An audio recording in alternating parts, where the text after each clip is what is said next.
तो कल बेटा हम लोगों ने टाइप ऑफ सर्कुलेशन यहाँ पे कंप्लीट किया था। तो टाइप ऑफ सर्कुलेशन में जो मैंने कल आप लोगों को बताया था उसमें सबसे पहले हम लोगों ने करा था डबल सर्कुलेशन, ठीक है। तो डबल सर्कुलेशन में we have the pulmonary circulation and the systemic circulation, so that has been completed. Second जो टाइप हमने इसमें कंप्लीट करी थी that is the hepatic portal circulation, जो मैंने कल आप लोगों को बता दिया था। और थर्ड जो था दैट वाज कोरोनरी सर्कुलेशन। तो ये हम लोगों का सारा कंप्लीट हो चुका है। और ये डायग्राम बेटा आपका सीधा एनसीईआरटी का डायग्राम है जो आप लोगों ने अच्छे से देखना है, ठीक है। इसको ड्रॉ भी करना है, प्रैक्टिस भी करनी है, क्योंकि इस डायग्राम में से इंपॉर्टेंट क्वेश्चंस आप लोगों से पूछे जाते हैं। तो सबसे पहले आ जाओ जरा यहाँ पर। हार्ट में बेसिकली दो साइड है, राइट साइड है, लेफ्ट साइड है, ठीक है। राइट साइड में जो ब्लड प्रेजेंट होगा वो डेफिनेटली आपका डीऑक्सीजनेटेड ब्लड है। और बेटा लेफ्ट साइड में जो ब्लड प्रेजेंट होगा that will be the oxygenated blood. Clear. तो सबसे पहले जो राइट साइड का डीऑक्सीजनेटेड ब्लड है वो पल्मोनरी आर्टरी के थ्रू भेजा जाता है लंग्स को। तो लंग्स में होता है ऑक्सीजनेशन, मतलब ऑक्सीजन और कार्बन डाइऑक्साइड का एक्सचेंज होगा। तो ब्लड में ऑक्सीजन ऐड कर दी जाती है। तो जो ब्लड आपको पल्मोनरी वेन में मिलता है दैट कंटेन द ऑक्सीजन। तो pulmonary artery actually contain the deoxygenated blood और pulmonary vein contain the oxygenated blood. तो पल्मोनरी वेन वो ऑक्सीजनेटेड ब्लड किस में डाल देती है? लेफ्ट ऑरिकल में। लेफ्ट ऑरिकल से left ventricle, then left ventricle से इट एंटर इनटू एओर्टा। तो फाइनली बेटा जो ब्लड है वो एओर्टा से जाता है बॉडी पार्ट्स को, ठीक है। तो एओर्टा जो है वो ब्लड आके डाल देता है आर्टरीज में। तो arteries always carry the oxygenated blood toward the body parts. तो बॉडी पार्ट्स को ब्लड दिया जाता है थ्रू आर्टरी। आर्टरी आगे टूट के बनाती है कैपिलरीज। तो capillaries are the site for the exchange of the gases, क्योंकि उनकी वॉल बहुत ज्यादा पतली होती है। एक्सचेंज अगर आप ध्यान से देखो तो गैसेस का जो एक्सचेंज है या जो न्यूट्रिएंट का एक्सचेंज है तो वो बेटा कभी भी आर्टरी या वेन में नहीं होता, क्योंकि आर्टरी और वेन की वॉल थिक है as compare to the wall of capillaries.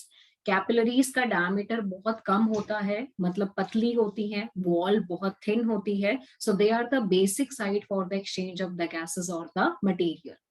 अब जब आपके पास एक्सचेंज हो गया, आपके बॉडी पार्ट्स को ऑक्सीजन मिल गया, तो ब्लड आपका हो गया डीऑक्सीजनेटेड। तो डीऑक्सीजनेटेड ब्लड आप वापस किस में डालोगे? वेन में। और वेन उसको डालती है वेना कावा में। और फाइनली वेना कावा उस ब्लड को डाल देती है आपके हार्ट के राइट साइड में। तो यहाँ पर बेटा ये डायग्राम पर्टिकुलरली आपका डबल सर्कुलेशन का है जो आपने अच्छे से लर्न करना है, ठीक है। अब इसमें ना दो तीन चीजें ध्यान से देखो। अगर आप लोगों से पूछा गया कि जो आर्टरी और वेन है उसमें बेसिक डिफरेंस अगर आपने पहचानना हो, जैसे आपको डायग्राम दे दिया आर्टरी का और वेन का, और आपको देखना है कि कौन सी आर्टरी है कौन सी वेन है, तो उसमें ध्यान से देखो।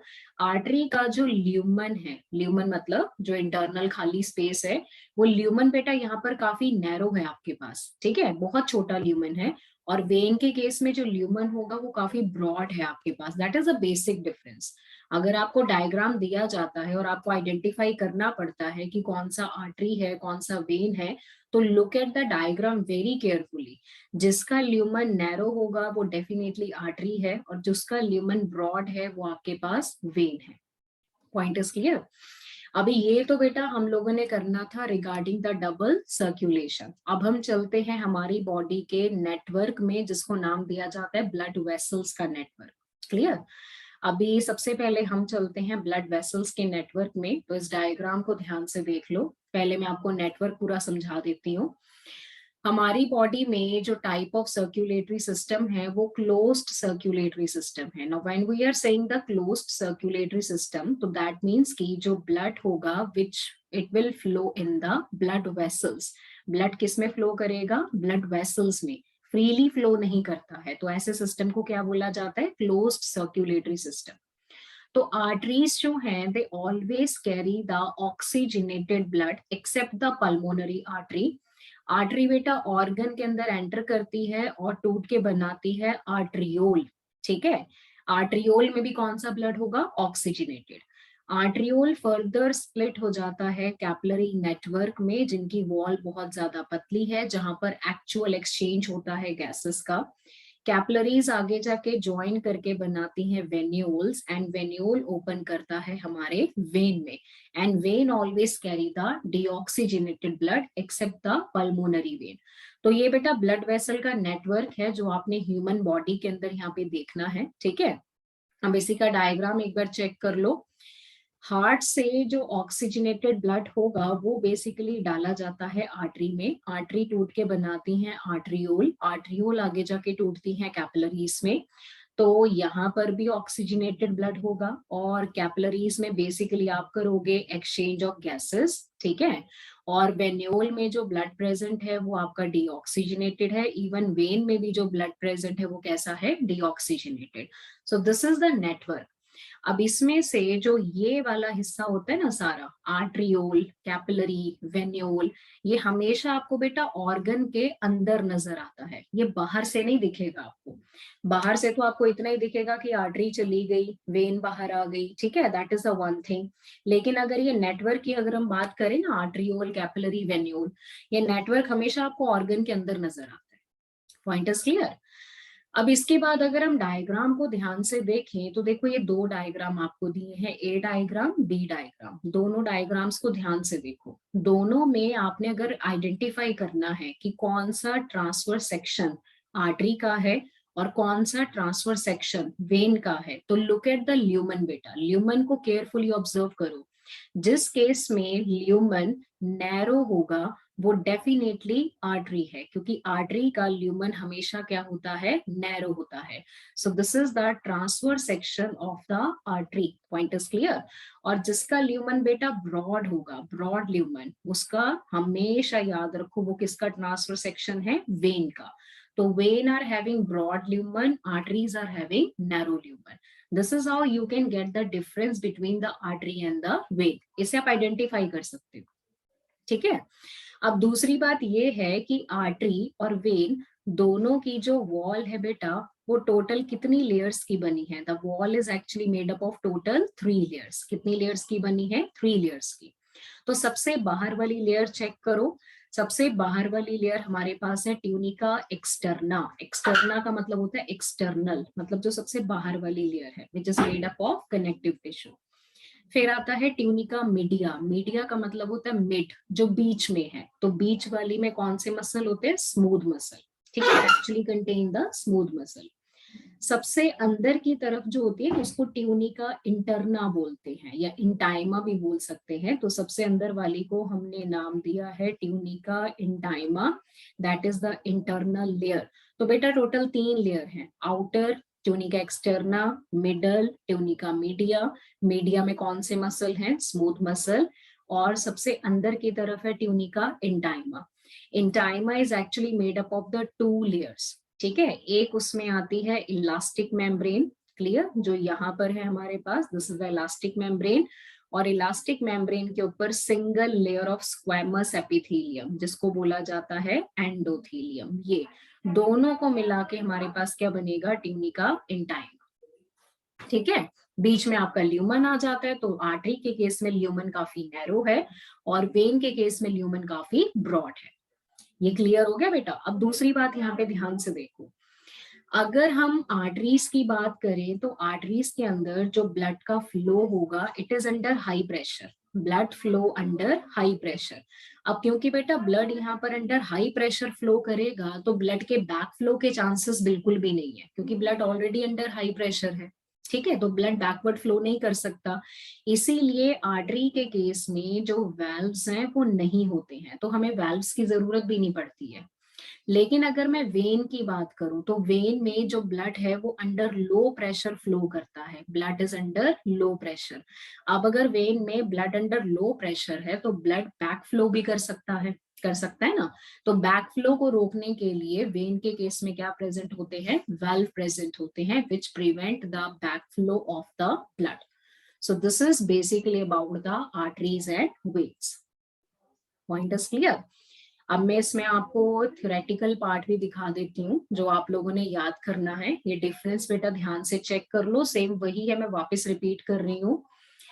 आर्टरीज जो है वो डिस्ट्रीब्यूट करती हैं ब्लड को हार्ट से डिफरेंट बॉडी पार्ट्स में, ठीक है। लेकिन वेन क्या करती हैं, they collect the blood from the different parts of the body और उसको हार्ट में डालती हैं। Clear.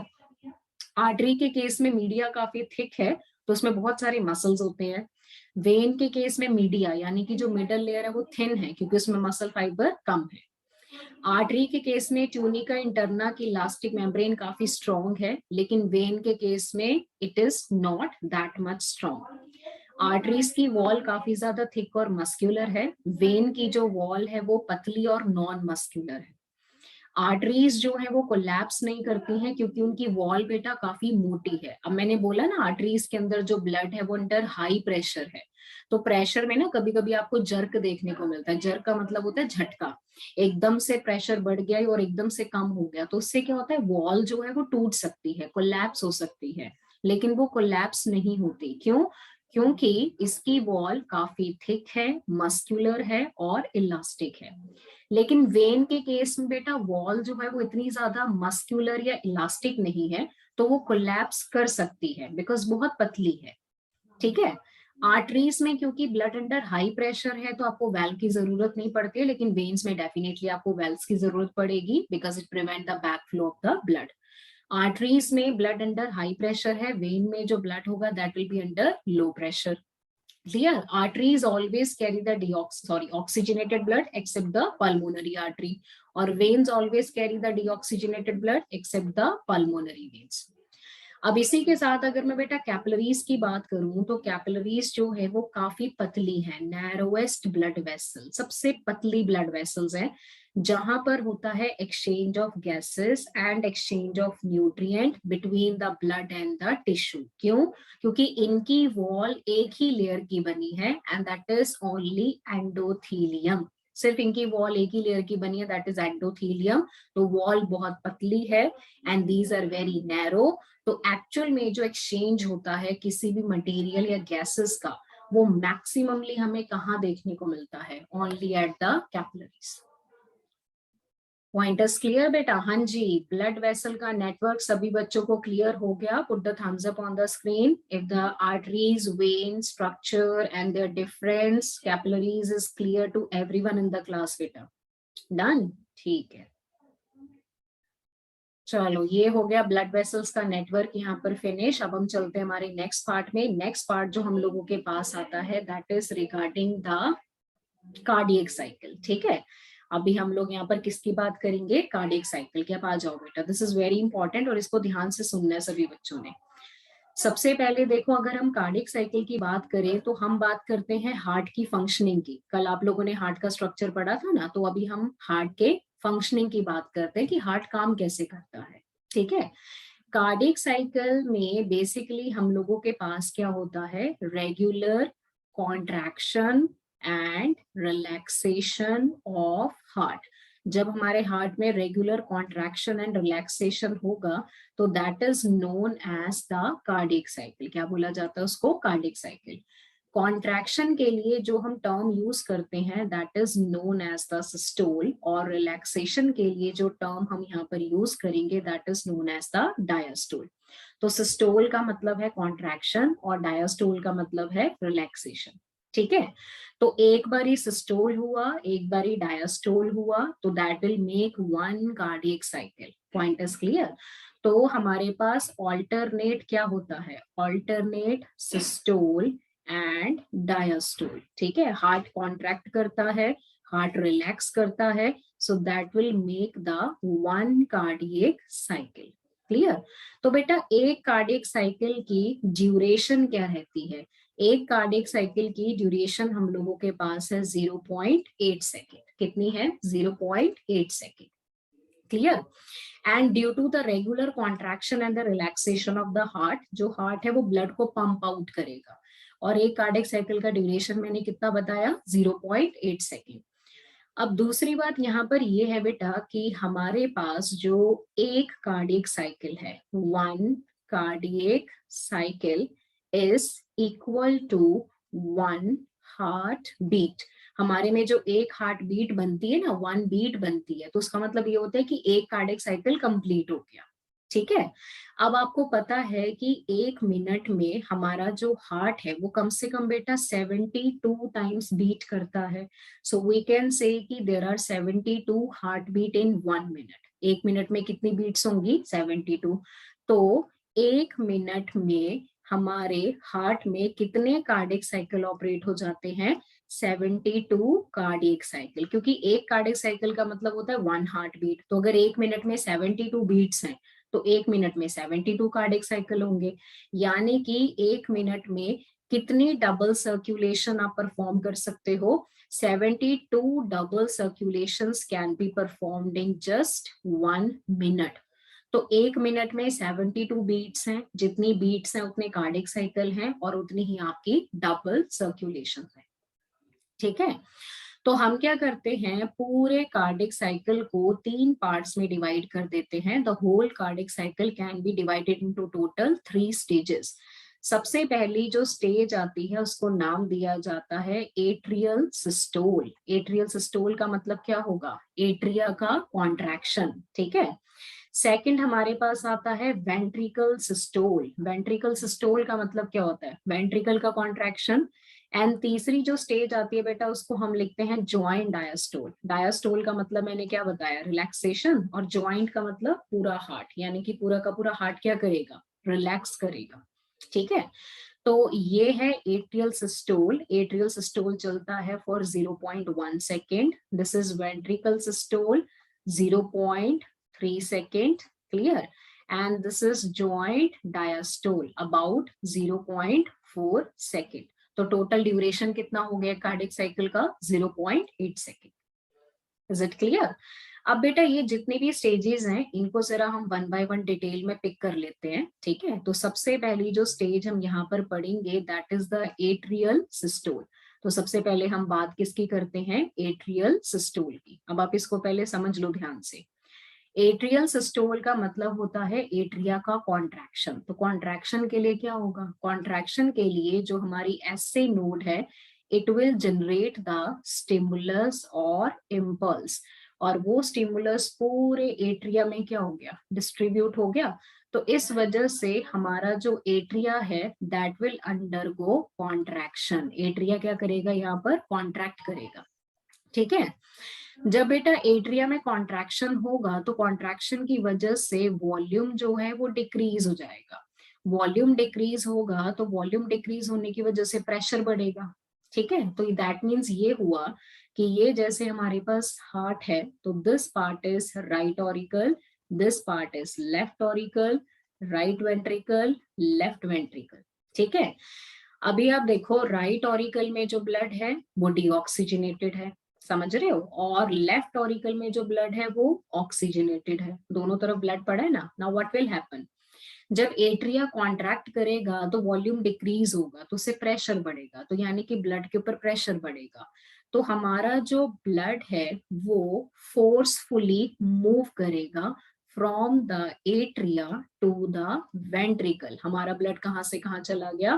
From the atria to the ventricle. And this is forceful, क्योंकि आप कॉन्ट्रैक्शन करवा रहे हो, ब्लड को पुश कर रहे हो। तो राइट ऑरिकल से ब्लड चला गया राइट वेंट्रिकल में, लेफ्ट ऑरिकल से ब्लड चला गया लेफ्ट वेंट्रिकल में। Point is clear? यानी कि हमारे वेंट्रिकल में ब्लड चला गया, ऑरिकल खाली हो गए। ठीक है। तो इसको बोलते हैं एक्टिव फिलिंग ऑफ वेंट्रिकल। यानी कि जो हमारे वेंट्रिकल थे उनको हमने भर दिया, लेकिन फोर्सफुली भरा।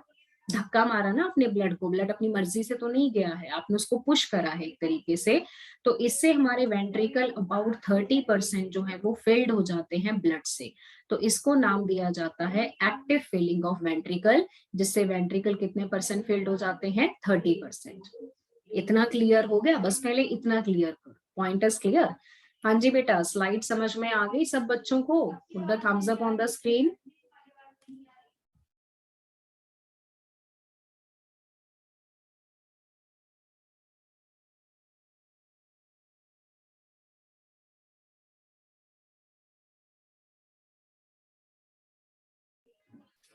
चलो गुड, तो ये हो गया बेटा हम लोगों के पास रिगार्डिंग द फर्स्ट स्टेज। अब हम जरा चलते हैं हमारी सेकंड स्टेज पे, ठीक है? तो सेकंड स्टेज पे आ जाओ।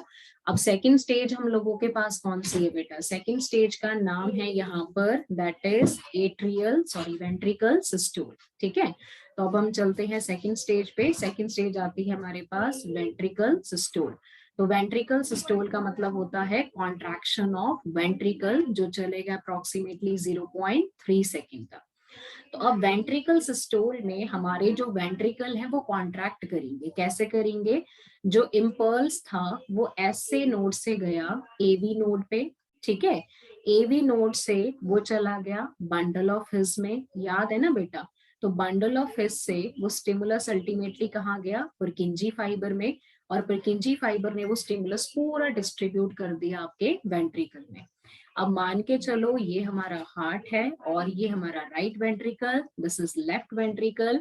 यहाँ से निकलता है पल्मोनरी आर्टरी जो जाती है हमारे लंग्स को, ठीक है? और एक यहाँ पर निकलता है एओर्टा जो ऐसे बेंड होके हार्ट से बाहर को आ जाता है। अब आप ये देखो कि जब आपके वेंट्रिकल बेटा कॉन्ट्रैक्ट करेंगे तो व्हाट विल हैपन? अब यहाँ पर स्टिमुलस मिल गया, तो जैसे ही स्टिमुलस मिलेगा वेंट्रिकल स्टार्ट अंडरगोइंग कॉन्ट्रैक्शन, ठीक है? वेंट्रिकल का कॉन्ट्रैक्शन होगा तो डेफिनेटली बेटा वेंट्रिकल का जो वॉल्यूम है वो डिक्रीज करेगा। वॉल्यूम डिक्रीज करेगा तो प्रेशर इंक्रीज करेगा, यानी कि ब्लड के ऊपर प्रेशर बढ़ गया। अब अगर ब्लड के ऊपर प्रेशर बढ़ गया तो ब्लड तो बैक फ्लो भी कर सकता है, यानी कि पीछे को भी जा सकता है, ठीक है? मतलब राइट वेंट्रिकल से राइट ऑरिकल में भी जा सकता है, लेफ्ट वेंट्रिकल से लेफ्ट ऑरिकल में भी जा सकता है, लेकिन ऐसा नहीं होने देना। तो इसके लिए क्या करते हैं? To prevent the back flow of blood, blood के बैक फ्लो को रोकने के लिए जो हमारे बेटा वेल्व है, कौन कौन से हैं? ट्राइकस्पेड और एक है हमारा बाइकस्पेड वेल्व। ये दोनों इकट्ठे क्या हो जाते हैं? क्लोज हो जाते हैं। जब ये दोनों वेल्व बेटा इकट्ठे क्लोज्ड होंगे तो that will produce the first heart sound, पहली हार्ट साउंड बनती है। अब मैंने साउंड बोला है, बीट नहीं बोला है, बीट अलग होती है। पहली हार्ट साउंड प्रोड्यूस होगी, इस हार्ट साउंड को क्या बोला जाता है? लब बोला जाता है। Point is clear?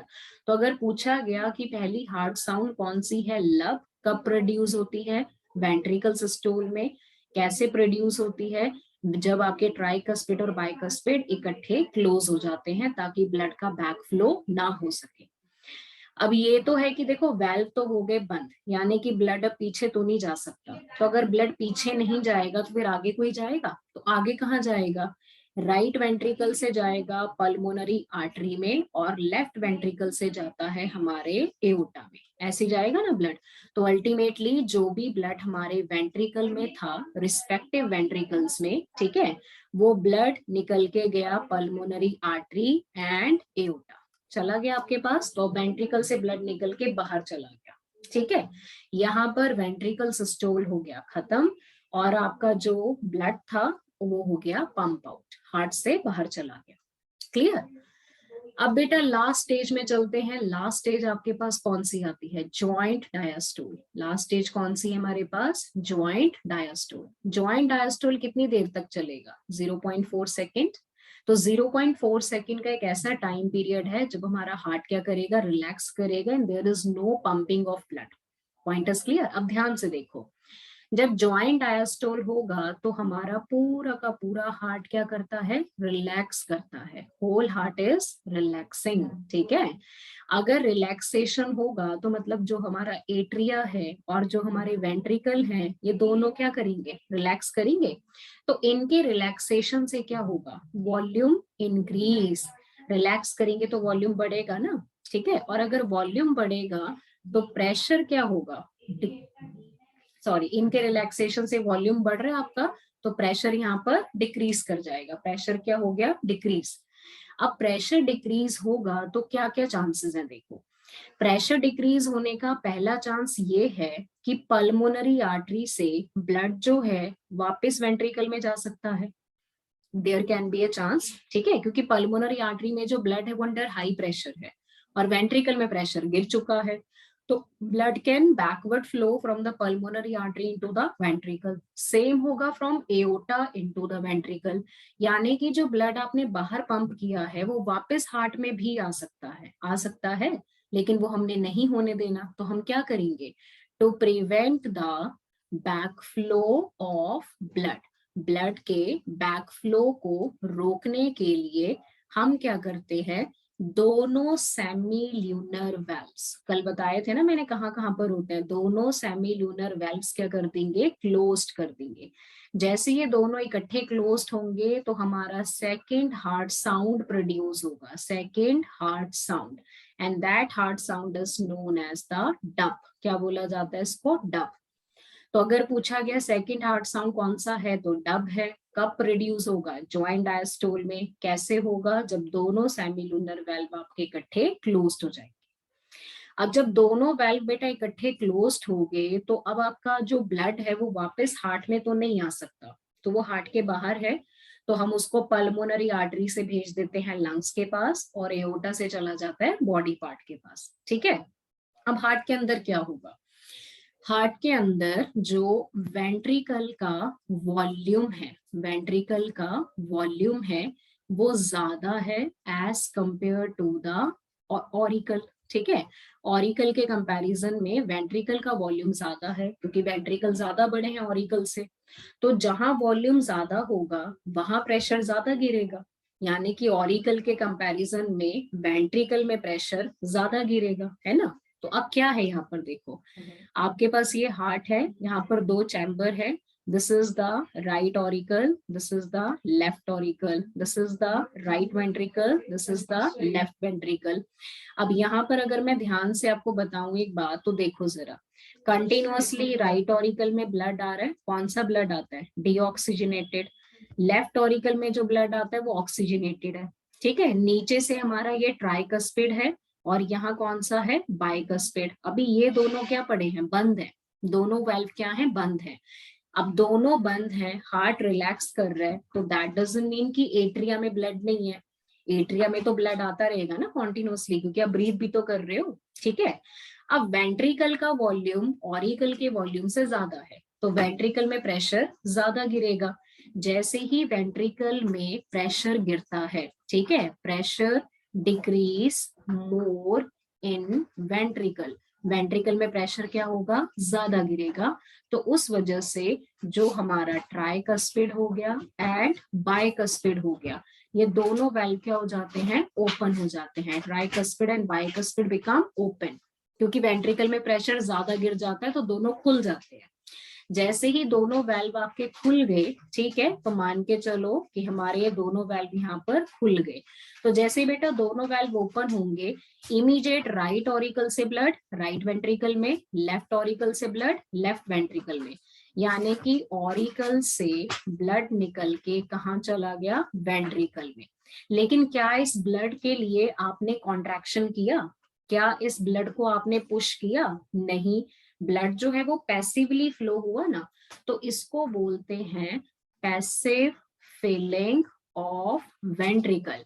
यानी कि जब वेंट्रिकल को हमने ब्लड से भरा तो उस ब्लड को हमने धक्का नहीं मारा, वो ब्लड पैसिवली फ्लो कर गया। इससे वेंट्रिकल कितने परसेंट फिल्ड हो जाते हैं, 70%। तो ज्वाइंट डायस्टोल में वेंट्रिकल 70% फिल्ड होंगे, और जब आप एट्रियल सिस्टोल करते हो तब वेंट्रिकल 30% फिल्ड होते हैं। यानी कि जब आप कार्डिक साइकिल स्टार्ट करोगे, ठीक है, तो आपके जो वेंट्रिकल हैं वो ऑलरेडी 70% फिल्ड हैं ब्लड से, बाकी का 30% आप कब करते हो, एट्रियल सिस्टोल में। तो यहाँ पर बेटा एक कार्डिक साइकिल हो गया खत्म। ठीक है, अब जब एक कार्डिक साइकिल हमारा यहाँ पर खत्म हुआ तो हमने 3 स्टेजेस कर ली, तीनों का ड्यूरेशन मिला के हो गया 0.8 सेकेंड। क्लियर। अब आप ये देखो, पहली हार्ट साउंड जो हमारी प्रोड्यूस हुई, द फर्स्ट हार्ट साउंड, तो फर्स्ट हार्ट साउंड कौन सी थी, फर्स्ट हार्ट साउंड हमारे पास है लव।